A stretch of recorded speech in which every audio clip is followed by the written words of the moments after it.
খবর শুনছেন বর্তমান কলকাতা সংবাদ ইউটিউব চ্যানেল থেকে। আজ জানাবো পশ্চিমবঙ্গ দেশ ও বিদেশের বাছাই করা 10টি তাজা খবর। আপনি যদি চ্যানেলে নতুন হয়ে থাকেন তাহলে অবশ্যই সাবস্ক্রাইব করুন, কারণ প্রতিদিনের সেরা খবর আপনার হাতে পৌঁছে দিতে আমরা আছি সদা প্রস্তুত। খবরের শুরুতেই জানাবো সংবাদ শিরোনাম। 2026 বিধানসভা নির্বাচনের আগে বাজেটে ডিএ বাড়ানোর জল্পনার তুঙ্গে। দিলীপের জায়গা বঙ্গ বিজেপিতে আবার অনিশ্চিত প্রাপ্ত মোদীর সভা থেকে। মোদীর সভা থেকে ফের বাদ দিলীপ, শাহের সঙ্গে বৈঠকের পরেও কোনো মাত্র বিস্ফোরক দাদা। অনেক ধৈর্য ধরেছি আর নয়, রণক্ষেত্র বেলডাঙ্গায় ফুল অ্যাকশন মোডে পুলিশ, বাড়ি থেকে তুলে আনার হুঁশিয়ারি। অনুপ্রবেশ ইস্যুতে তৃণমূলকে নিশানা মোদীর, পাল্টা পহেলগাঁও দিল্লি বিস্ফোরক নিয়ে কেন্দ্রকে তোপ। ইস্তফা, পেন ডাউন শয়ে শয়ে বিএলওর, 14 ফেব্রুয়ারি কি বের হবে না এশায়ের তালিকা। বিপদ সীমায় মতুয়া ভোট ব্যাংক, আশঙ্কার মুখে দাঁড়িয়ে মোদীর মেগা আশ্বাস। শ্রমিক আক্রান্ত হওয়ার খবরে ফের অশান্ত বেলডাঙ্গা, সকাল থেকে চলছে অবরোধ। খোদ মমতা বন্দ্যোপাধ্যায় রাজ্য বাজেটে আসতে চলেছে বড় চমক, বড় আপডেট সামনে। লক্ষ্মীর ভান্ডার থেকে ডিএ ভোটমুখী বাজেটে কি বড় চমক দিতে চলেছেন মমতা? আসছি বিস্তারিত খবরে। আসন্ন 2026 সালের বিধানসভা নির্বাচন পশ্চিমবঙ্গের রাজনৈতিক ও প্রশাসনিক প্রেক্ষাপটে অত্যন্ত গুরুত্বপূর্ণ। এই নির্বাচনের ঠিক আগেই পেশ হতে চলা রাজ্য বাজেট নিয়ে সাধারণ মানুষের পাশাপাশি সরকারি কর্মচারীদের মধ্যে প্রত্যাশার পারদ ক্রমশ চড়ছে। ওয়াকিবহাল মহলের মতে ভোটমুখী বছরে রাজ্য সরকার বাজেটে এমন কিছু ঘোষণা করতে পারে যা সরকারি সাধারণ মানুষ ও সরকারি কর্মীদের মন জয় করতে সক্ষম হবে। মহার্ঘ ভাতা নিয়ে দীর্ঘদিনের অসন্তোষের মাঝে এবারের রাজ্য বাজেটে বড় ঘোষণা হতে পারে বলে মনে করেছেন বিশেষজ্ঞরা। গত দুটি বাজেটে অর্থমন্ত্রী বাজেট পেশের সময় ডিএ বৃদ্ধির কথা ঘোষণা করেছিলেন, ফলে বাজেট অধিবেশনই এখন ডিএ ঘোষণার প্রধান মঞ্চ হয়ে উঠেছে। 2026 সালে বিধানসভা নির্বাচনের আগে সরকার এই রীতি বজায় রেখে অন্তত এক কিস্তি ডিএ বাড়াতে পারে বলে প্রশাসনিক মহলের ইঙ্গিত। এতে একদিকে কর্মীদের আর্থিক স্বস্তি মিলবে, অন্যদিকে ভোটের আগে সরকারের ভাবমূর্তিও শক্ত হবে। যদিও রাজ্যের সামনে বড় চ্যালেঞ্জ হলো প্রকল্প ও বেতনের ভারসাম্য রক্ষা করা। লক্ষ্মীর ভাণ্ডারের মতে জনপ্রিয় প্রকল্প সহ প্রায় 94টি সমাজ কল্যাণমূলক কর্মসূচির জন্য বিপুল বরাদ্দ প্রয়োজন। তবু কর্মীদের ক্ষোভ প্রমোশনে সরকার ডিএ বৃদ্ধিতে গুরুত্ব দিচ্ছে। কত শতাংশ বাড়বে তা এখনো স্পষ্ট নয়, 3 না 4% নাকি তার বেশি। তবে বাজেটে ডিএ নিয়ে চমক আসার সম্ভাবনা প্রবল। সুপ্রিম কোর্টে ডিএ মামলা বিচারাধীন থাকলেও রায়ের আগে রাজ্য স্বতঃপ্রণোদিত পদক্ষেপ নেয় কিনা সেদিকে তাকিয়ে কর্মী, শিক্ষক ও পেনশনভোগীরা। স্বরাষ্ট্রমন্ত্রী অমিত শাহর সঙ্গে বিশেষ বৈঠক করে ভোটের আগে বিশেষ দায়িত্ব দেওয়া হয়েছিল প্রাক্তন বিজেপি রাজ্য সভাপতি দিলীপ ঘোষকে। মাত্র 15 দিনেই কি সেই দায়িত্ব অব্যাহতি মিলল? ফের একবার প্রধানমন্ত্রী নরেন্দ্র মোদীর বঙ্গ সফরে সেই প্রশ্ন দিলীপ ঘোষকে নিয়ে। দুটি সভার কোথায় ডাক পেলেন না দিলীপ? শনিবার রাজ্য ডেইলি প্যাসেঞ্জারিতে নরেন্দ্র মোদী, শনিবার সভা মালদহে, কিন্তু দিলীপ ঘোষ রইলেন কলকাতায়। প্রশ্ন করলে এই একই উত্তর সব নেতারা যান না বলে সব জায়গায়। দল যেখানে যাকে মনে করবে সে সেখানে যাবে, কিন্তু উত্তর দিতে গিয়ে গলা ভারী, চোখ সরিয়ে নিলেন সাংবাদিকদের থেকে। প্রতিক্রিয়াতে স্পষ্ট অভিমানী দিলীপ। ডিসেম্বরে নরেন্দ্র মোদী বিধানসভা নির্বাচন আবহে প্রথম বাংলার আসা শুরু করলে তখন ডাক পায়নি দিলীপ ঘোষ। 2025-এর শুরুতে সেই অভিমান ভোলাতে দিলীপ ঘোষকে ডেকে আলাদা বৈঠক করেন শাহ। তারপর থেকে সক্রিয় হন দিলীপ। রাজ্য সভাপতি শ্রমিক ভট্টাচার্য তাকে পাশে বসিয়ে একাধিক জায়গায় সভা করেছেন, যার প্রবল প্রতিক্রিয়া বিজেপি কর্মী সমর্থকদের মধ্যে দেখাও গিয়েছে। অথচ ফের বাদের দলে দিলীপ। এমনকি রবিবার সিঙ্গুরের সভাপতিও মোদী মিটিং ডাক পাননি দিলীপ ঘোষ। আরেক প্রাক্তন রাজ্য সভাপতি সুকান্ত মজুমদারকে দেখা গিয়েছে সিঙ্গুরে জনসংযোগ করতে সবার আগে, অথচ ডাক পাননি দিলীপ। দলের প্রতি সেখানে অভিমান স্পষ্ট দিলীপের গলায়। জানালেন, এখনো জানি না, দল যাদের ডাকবে তারা যাবে। প্রধানমন্ত্রী নরেন্দ্র মোদীর বঙ্গ সফরে মালদা বা সিঙ্গুর কোনো সভাপতির প্রধানমন্ত্রী নরেন্দ্র মোদীর বঙ্গ সফরে মালদা বা সিঙ্গুর কোনো সভাতে আমন্ত্রণ পাননি দিলীপ ঘোষ। সম্প্রতি অমিত শাহের সঙ্গে বৈঠকের পর রাজনীতিতে ফের সক্রিয় হলেও প্রধানমন্ত্রীর মঞ্চে তার অনুস্মৃতি নিয়ে জোর চর্চা শুরু হয়েছে রাজনৈতিক মহলে। এই ঘটনায় দিলীপ অনুগামীরা হতাশ হলেও কেন্দ্রীয় নীতিতে তরফে কোনো স্পষ্ট বার্তা মেলেনি। এই প্রসঙ্গে মুখ খুলে দিলীপ ঘোষ জানান, সব নেতা সব জায়গায় যায় না, এবং দলও ঠিক করে দেয় কে কোথায় উপস্থিত থাকবেন। প্রধানমন্ত্রীর উন্নয়নমূলক বার্তার গুরুত্ব তুলে ধরে তিনি নিজেকে দলের একনিষ্ঠ কর্মী হিসেবে দাবি করেন। তবে বারংবার ব্রাত্য থাকার দলের অন্দরে তার প্রাসঙ্গিকতা নিয়ে নতুন প্রশ্ন উঠতে শুরু করেছে। শনিবার সকাল থেকে জাতীয় সড়ক, রেল লাইন জুড়ে চলা নজরবিহীন তাণ্ডবের পর অবশেষে দুপুরে কড়া পদক্ষেপ নিল প্রশাসন। বেলডাঙ্গার অগ্নিগর্ভ পরিস্থিতি নিয়ন্ত্রণ আনতে শনিবার দুপুরে ফুল অ্যাকশন মোডে নামল পুলিশ।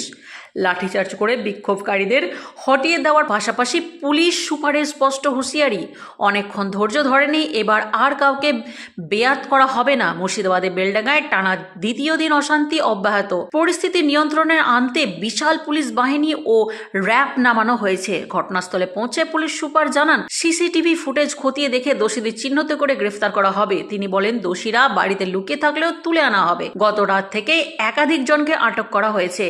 ঝাড়খণ্ডে এক পরিযায়ী শ্রমিককে পিটিয়ে খুনের অভিযোগের জেরে শুক্রবার থেকেও উত্তপ্ত বেলডাঙ্গা। শনিবার সকালে বিহারে মারধরের শিকার আরেক আহত শ্রমিককে এলাকায় ফিরে আনা হলে ক্ষোভ আরও বাড়ে। চিকিৎসার জন্য তাকে মুর্শিদাবাদ মেডিকেল কলেজে পাঠানো হলেও উত্তেজিত জনতা রাস্তায় নেমে পড়ে। বড়ুয়া মোড়ে বাস ও লরিতে ভাঙচুর চালানো হয়। NH-12 অবরুদ্ধ হয়ে পড়ে। বিধায়ক হুমায়ুন কবির অবরোধ তোলার আবেদন জানালেও বিক্ষোভকারীরা শোনেনি। সংবাদ মাধ্যমের ওপর হামলার অভিযোগ ওঠে দুদিনেই। পরিস্থিতি নিয়ন্ত্রণে আনতে দুপুরে লাঠিচার্জ করতে হয় পুলিশকে। বর্তমান এলাকার টহল চলছে, পরিস্থিতি থমথমে।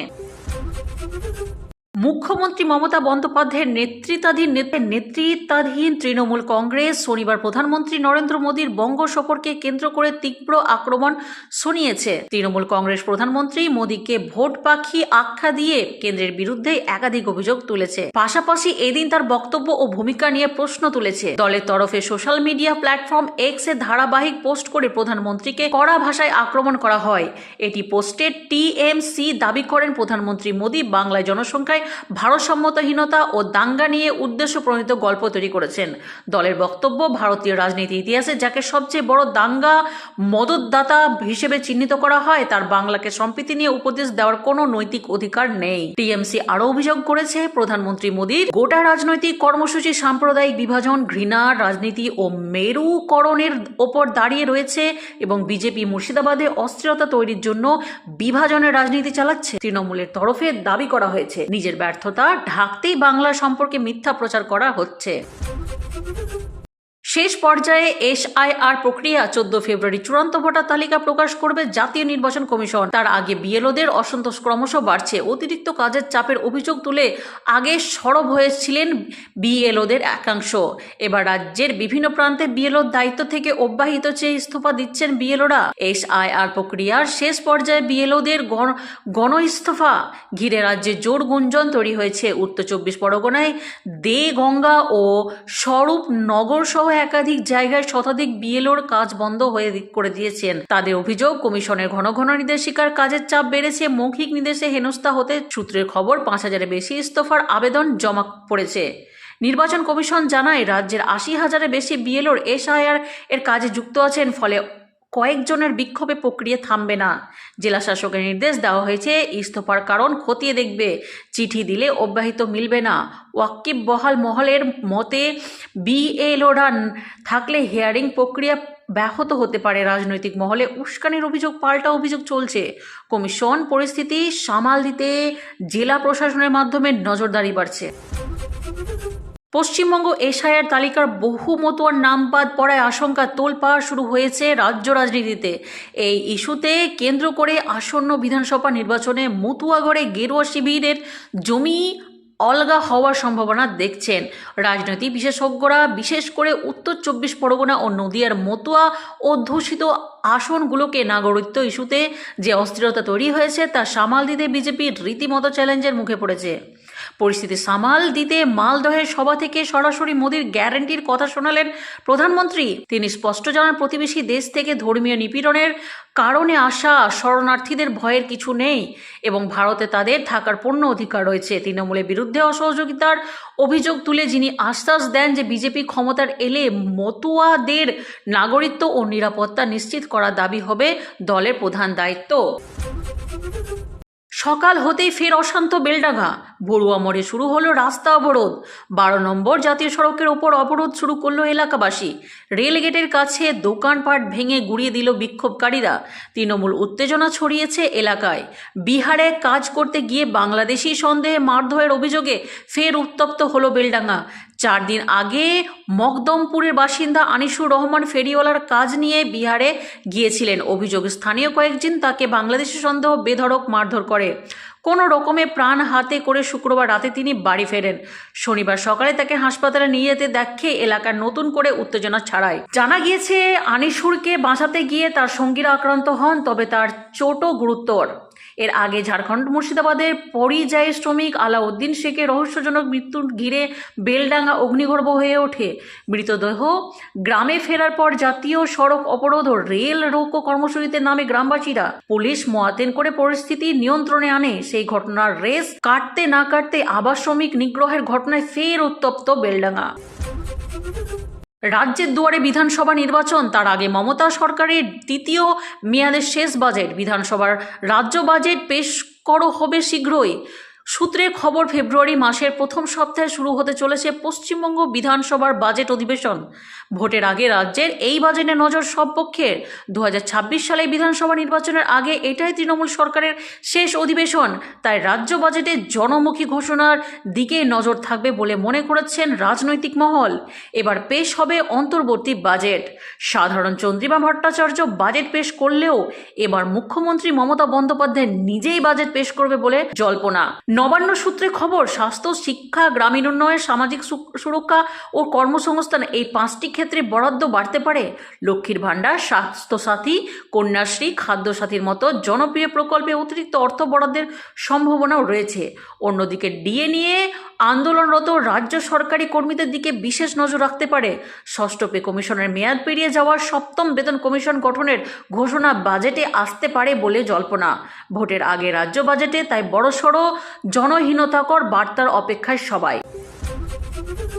কেন্দ্রীয় বঞ্চনা ও বিপুল বকেয়ার পাহাড় মাথায় নিয়ে ফেব্রুয়ারির শুরুতে রাজ্য বাজেটে পেশ করতে চলেছে নবান্ন।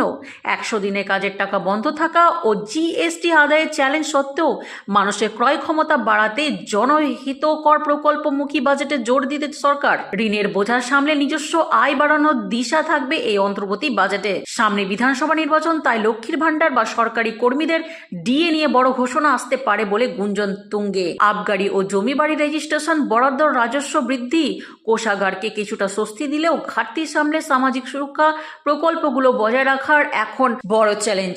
কর্মসংস্থান ও সাধারণ মানুষের হাতে নগদ জোগানোর লক্ষ্যে সাজানো হচ্ছে এবারের নির্বাচনী রণকৌশল। বর্তমান কলকাতার সংবাদ এখানেই শেষ। দেখার জন্য অসংখ্য ধন্যবাদ। লাইক, শেয়ার এবং সাবস্ক্রাইব করে পাশে থাকুন। দেখা হবে পরের ভিডিওতে বর্তমান কলকাতার সংবাদের সাথে।